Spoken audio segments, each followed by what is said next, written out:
Howard. There's a special called Board of Mayor and Alderman Board meeting tonight, Friday, August the 2nd, 2024, at the requisite hour of 5 p.m. for the following ordinance. First reading of an ordinance of the City of Manchester, Tennessee, adopting a budget for the fiscal year beginning July 1st, 2024, and ending June 30th, 2025, sponsored by Alderman Hobbs. Special called meeting signed by all aldermen present. Second. Do roll call first. I thought we were gone, man. Let's go ahead.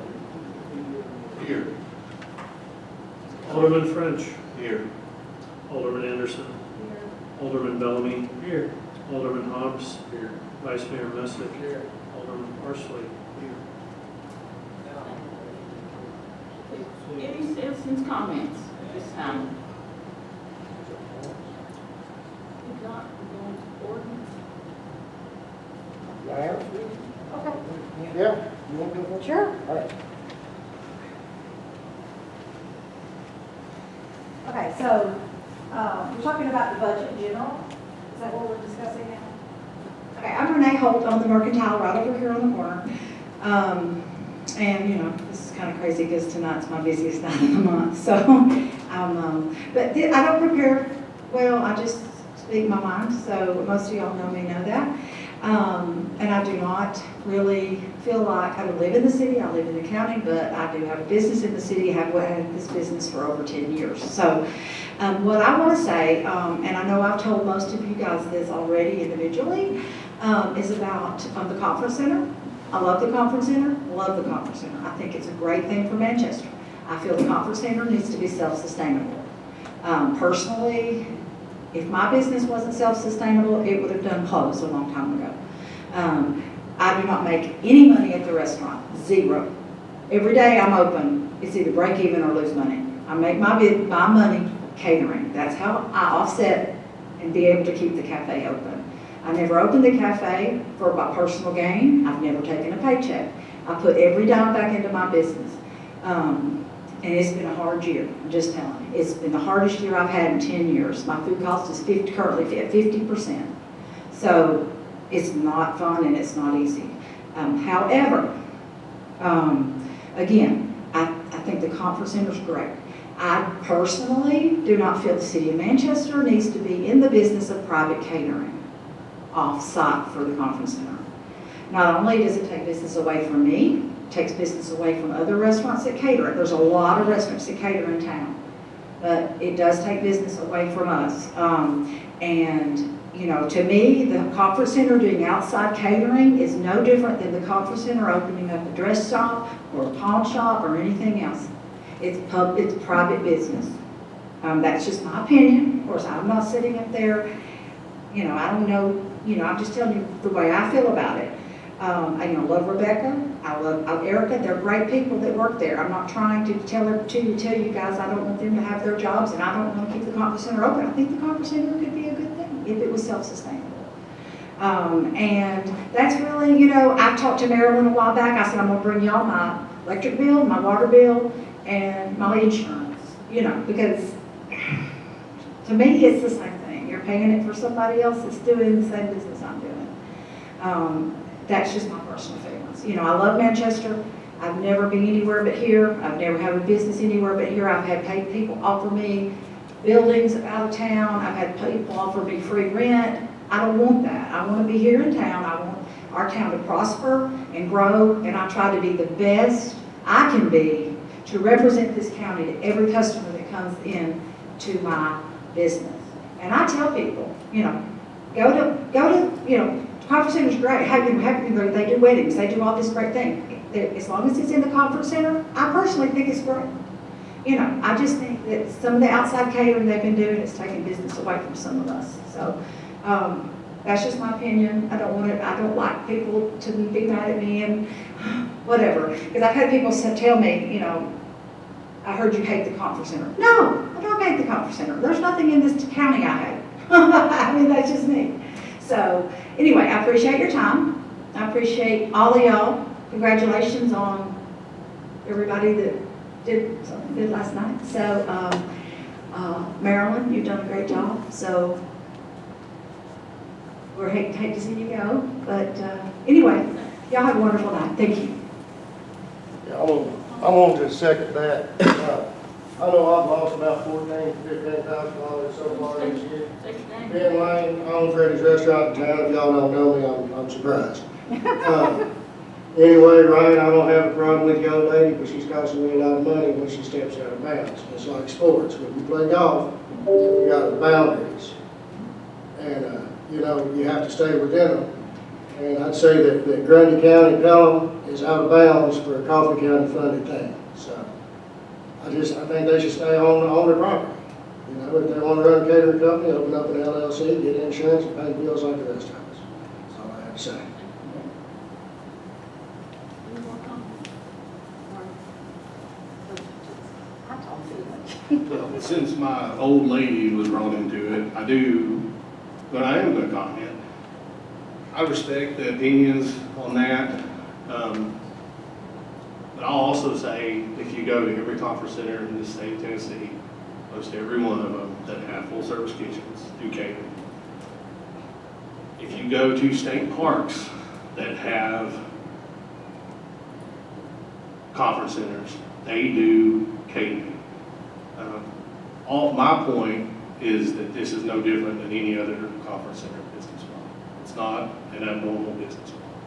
I'm not going to get into whether or not I think that they should do that.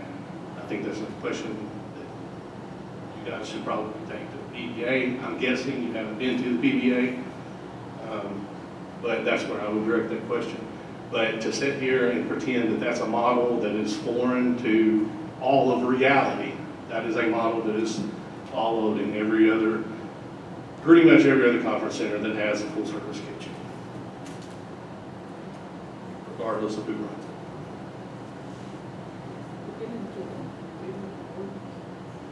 First reading of an ordinance of the City of Manchester adopting a budget for the fiscal year beginning July 1st, 2024 and ending June 30th, 2025, sponsored by Alderman Hobbs.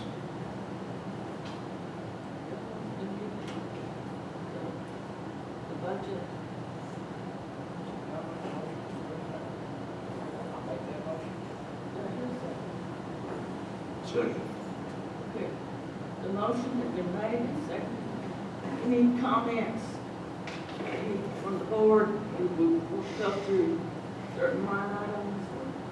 I would like to follow up on what the business owners said during the public comments.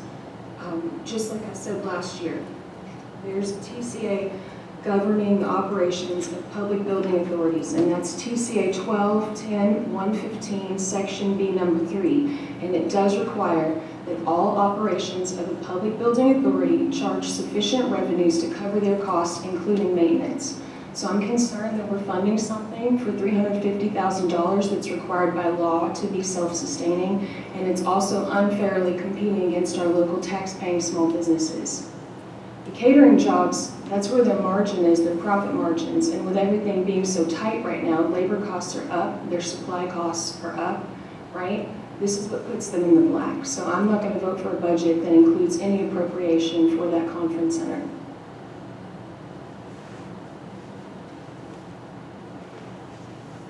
Any more comments on the, Yeah, I'd like to say one thing. Not me, I've eaten Renee's place, and I've eaten Ben's place, and by golly, they're both good. They do a heck of a job. And I know you may not believe this, but I agree with both of y'all. I do. And if I didn't think that we weren't going to be able to fix that in the near future, I'd vote against this budget. But I think that we are. I've had promises from people, and I think we can get something done. So we're going to work on it, okay? That's a promise. We're going to work on it. It's a contribution. It's not like, it's a contribution. If we pull it out, you know, there's events that people have planned on, and they haven't been prepared. Right now, they're asking for a budget for $350,000. Any more comments on it? Anything else on it?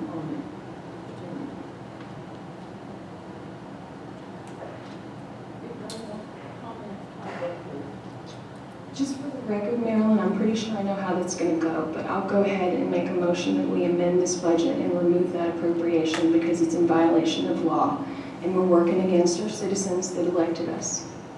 And the PBA is the authority over the conference center. The only authority we have as a board is to fund it or not fund it, and putting the people on the PBA. So as far as telling them how to operate and what they should do, we don't have that authority. We gave that away to another governing body. So this is where we say yes or no, what we're for.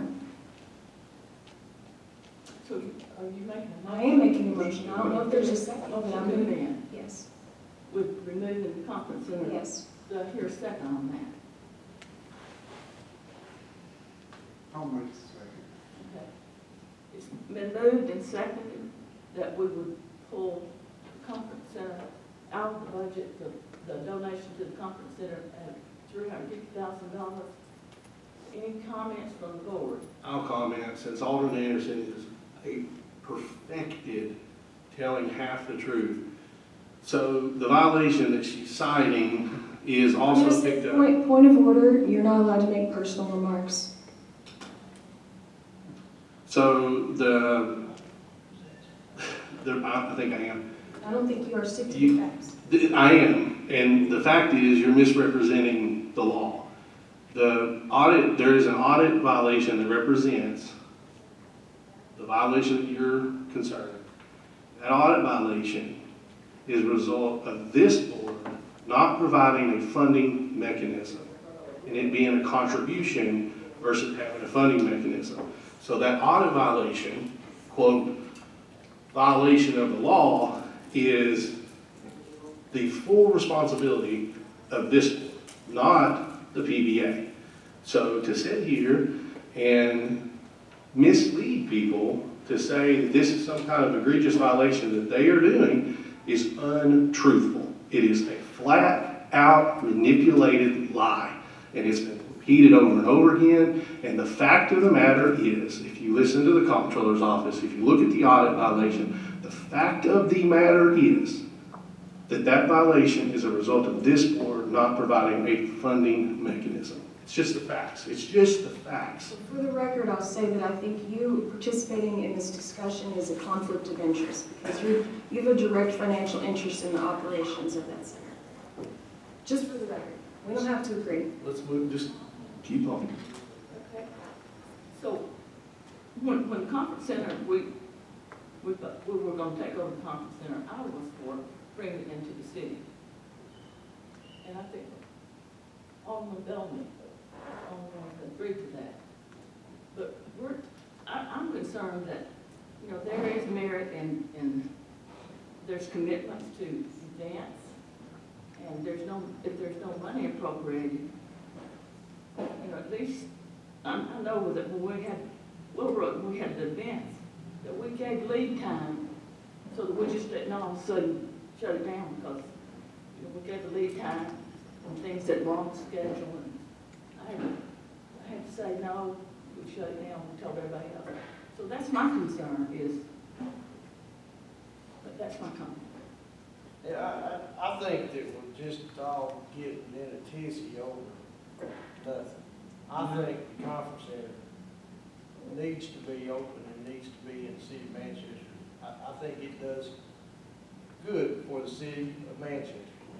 I think there's a problem with catering, and I think, Megan, that we can work that out. And I don't see any need to shut the whole damn conference center down just because there's a problem with catering that can be worked out. Mayor, the vote, Yes, can I call for the vote? you can. Thank you. If everybody had an opportunity to comment.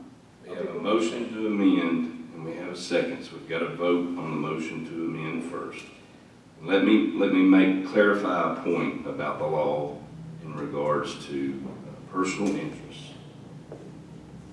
Manchester Code requires any voting member of the board or any other board to declare a personal interest. They have the right to vote or not vote. If they vote, they have to declare in front of the public at the meeting what that conflict is. State law requires or divides personal interest into two things: direct personal interest and indirect personal interest.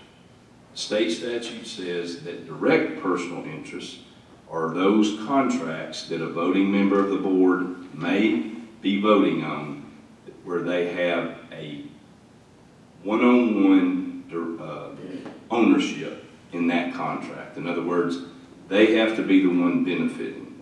But there's no doubt under state law that voting on an article or budget such as this is an indirect conflict. Therefore, the alderman and or the mayor, if she's breaking a tie, has to declare what that conflict is to the public at the public meeting. That is the law on personal interest. Okay.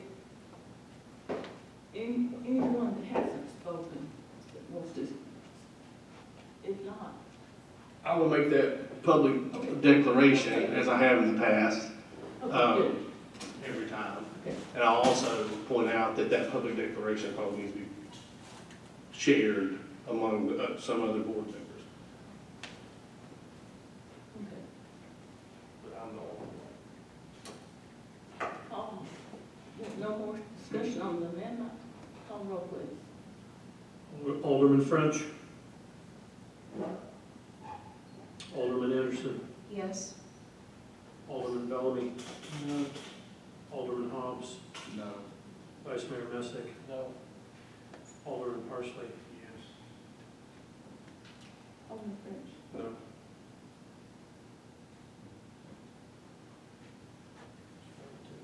No, not to amend, no to. Not to me, no. We're tired of these personal freaking attacks every year. Record, I make a motion to, call for the vote on the original motion.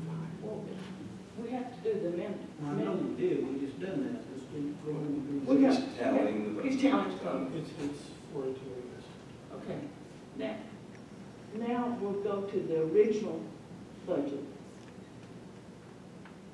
I will make my declaration of an indirect potential conflict because my spouse works for the Public Building Authority who is receiving a contribution in this budget.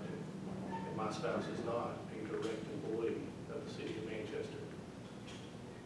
That is not a public declaration. Any more comments on that?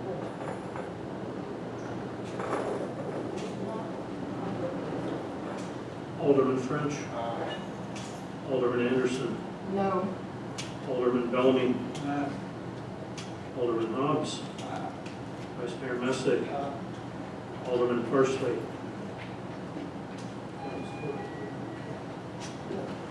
First reading of the ordinances has been passed, and Make motion to adjourn. Second. appreciate everybody turning out and,